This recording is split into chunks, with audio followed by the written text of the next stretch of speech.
संत जनाबाई की भक्ति और प्रेम। जनाबाई के पिता तेली थे तथा तेल निकालने का कार्य करते थे। जनाबाई जब छोटी थी तब उसे साथ लेकर पंढरपुर मंदिर में दर्शन के लिए गए।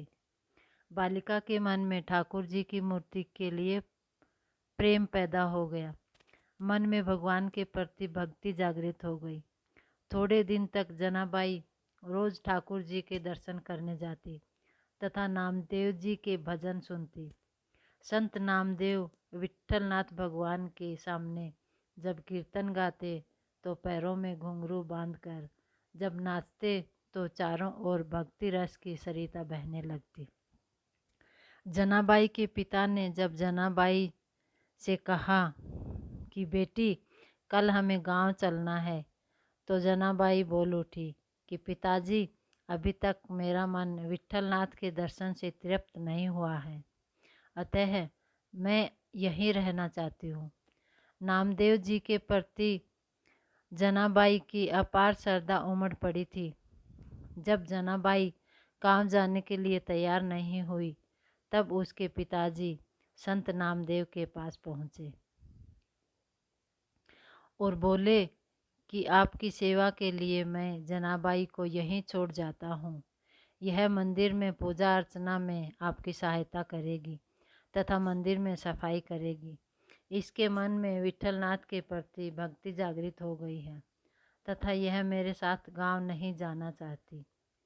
जब नामदेव जी ने ध्यान किया तो उन्हें पता चला कि द्वापर में जब कृष्णावतार हुआ तो यह कुब्जा थी जिस पर श्री कृष्ण की कृपा हुई थी तथा पूर्व जन्म के संस्कारों के कारण इसमें भक्ति रस जागृत हुई है, तो वह जनाबाई को वहाँ रखने के लिए तैयार हो गई। नामदेव ने जनाबाई को दीक्षा दी ताकि उसका मन भक्ति में रम सके। जनाबाई नामदेव के घर रहने लगी तथा भगवान विट्ठलनाथ की भक्ति करने लगी। जब जनाबाई बड़ी हो गई तो नामदेव जी के घर के सामने रहने लगी तथा भक्ति करने लगी। जनाबाई की एक पड़ोसन उनसे बहुत ईर्ष्या करती थी, तो नामदेव जी के घर के सामने रहने लगी तथा भक्ति करने तथा तेज स्वभाव की थी। एक पड़ोसन जब जनाबाई भगवान का भजन गाती तथा तो उसे भला बुरा कहने लगती। हमेशा जनाबाई से लड़ाई का भजन गाती अवसर ढूंढती रहती थी। जनाबाई गाय के गोबर के कंडे थापती तथा मन में विट्ठल जी का नाम जपती रहती थी। पड़ोसन मन में विट्ठलनाथ जी का नाम जपती रहती।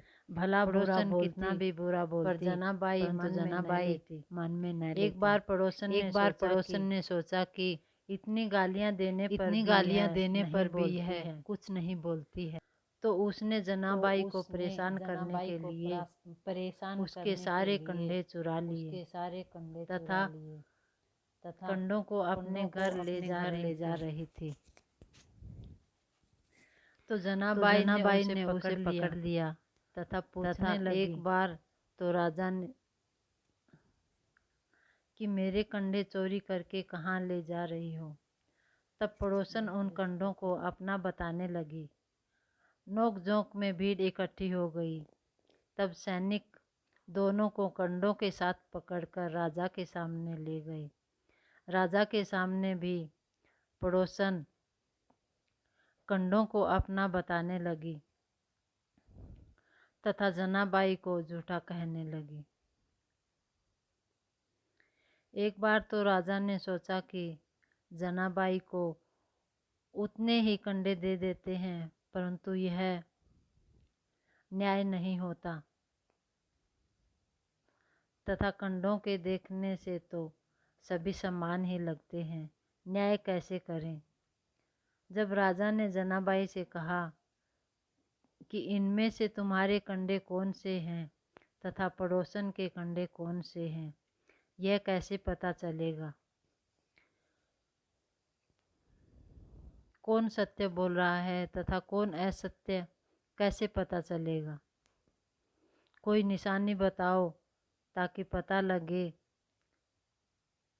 कि तुम्हारे कंडे कौन कौन से हैं। जब जनाबाई ने कहा कि मेरे कंडों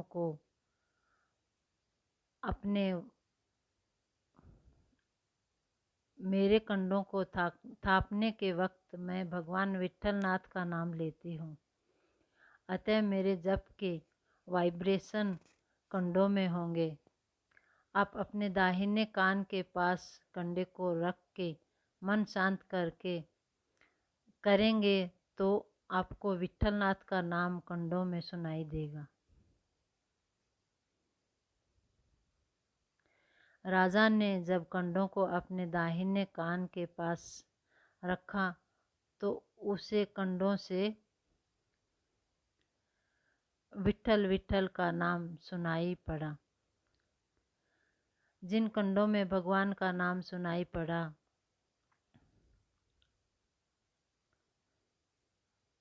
उन कंडों को अलग कर जनाबाई को सौंप दिए तथा पड़ोसन के कंडे अलग कर दिए तथा पड़ोसन को सजा दी। और राजा ने संत जनाबाई की भक्ति को पहचान पूरी सभा में भगवान की जय जयकार गूंज उठी। भक्ति के चमत्कार को देखकर राजा जनाबाई के चरणों में गिर पड़ा और इस तरह भगवान ने अपनी भगत जनाबाई की मदद की, उसका विश्वास टूटने नहीं दिया और सत्य की जीत हुई। तो दोस्तों, कैसी लगी आपको संत जनाबाई की भक्ति और उसकी कहानी? अगर आपको कहानी पसंद आए तो लाइक करना और चैनल को सब्सक्राइब करना, बेल आइकन को ज़रूर दबाना ताकि मैं नई कहानी जब भी लेके आऊँ आपको नोटिफिकेशन मिल जाए। जय श्री विट्ठल भगवान, जय श्री राम। तो दोस्तों, मिलते हैं एक नई कहानी के साथ।